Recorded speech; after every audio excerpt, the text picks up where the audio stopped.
Hi everyone, welcome to my channel. This is Prathyusha Krishnamraj. And ఇప్పుడు మనం దోశ కారపొడి ఎలా చేసుకోవాలో చూద్దాం. అండ్ దానికి కావాల్సిన పదార్థాలు: ఎండుమిర్చి, మినపప్పు, పుట్నాల పప్పు, శనగపప్పు, కందిపప్పు, కొంచెం జీలకర్ర అండ్ కొంచెం మెంతులు అండ్ పెసరపప్పు. మెంతులు ఎక్కువగా తీసుకోకండి, ఎందుకంటే చేదుగా ఉంటుంది.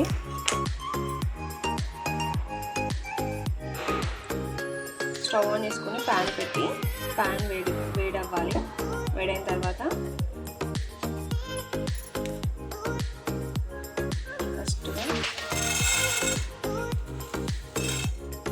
కందిపప్పు, శనగపప్పు,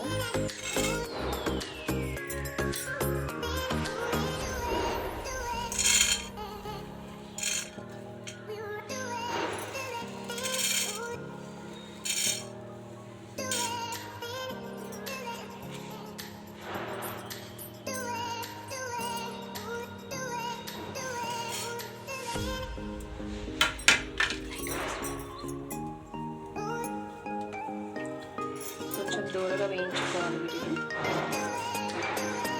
మీడియం ఫ్లేమ్లో పెట్టుకొని కొంచెం దూరగా వేయించుకోవాలి.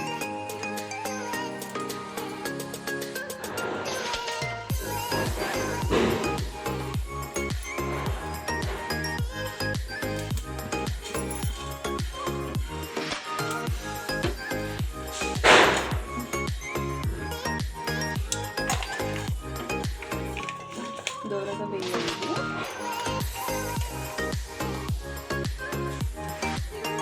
తీసుకోవాలి.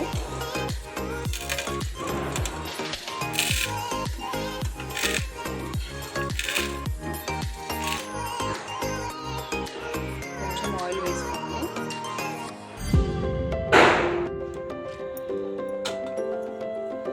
ఎండుమిర్చి ఫ్రై చేసుకోవాలి.